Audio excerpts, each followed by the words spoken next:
Did you know that Hestia was both the oldest and youngest of the Olympian gods?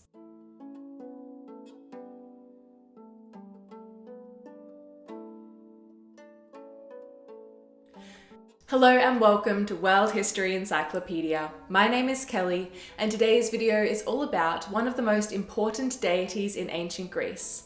And despite not really having any myths associated with her, she was the goddess most frequently sacrificed to. Today, we're taking a look at the goddess of the hearth and the home, Hestia. Don't forget, the easiest way to support us is by giving this video a thumbs up, subscribing to our channel, and hitting that bell icon for notifications so you don't miss out on any new uploads. World History Encyclopedia is a non-profit organisation, and you can find us on Patreon, a brilliant site where you can support our work and receive exclusive benefits in return. Your support helps us create videos twice a week, so make sure to check it out via the pop-up in the top corner of the screen or via the Patreon link down below.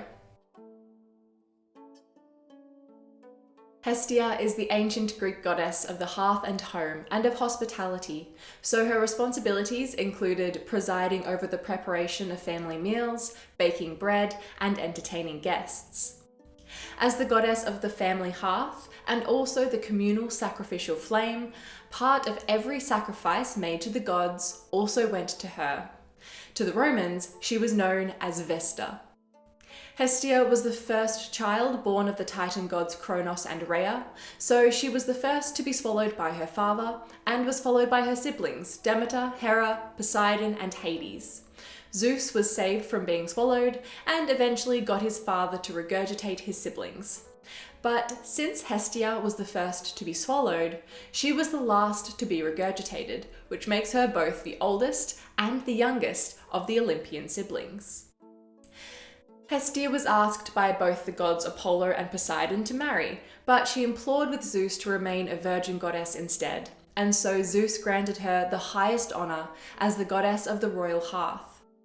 Hestia is one of the 12 Olympian gods, but sometimes she isn't listed and Dionysus is in the 12 instead. This may be due to her role as keeper of the god's hearth, which prevented her from participating in the kinds of pursuits the other gods are known for. Either way, she was an incredibly important deity in Greece and acted more as a senior divinity, separate from the drama and shenanigans of her siblings and fellow gods. This means that there weren't any myths featuring her, and she also doesn't often appear in Greek art, and when she does, it can be hard to discern her from other goddesses, considering she doesn't carry any objects that would make her identity obvious. Hestia was the goddess not just of the hearth of the gods on Olympus, but also for the hearths of private homes and the public hearth of towns and cities. In the homes of ancient Greece, the hearth could be a portable brazier, and it symbolized the heart and soul of the household. The hearth was a part of many important private rituals, such as walking around the hearth carrying a newborn baby. New brides and slaves to the household would be showered in figs and nuts in front of the hearth. And a common practice in Argos was the extinguishing and relighting of the hearth following the death of a family member. During meals at home, a token would be thrown into the heart of the flames for the goddess before and after eating.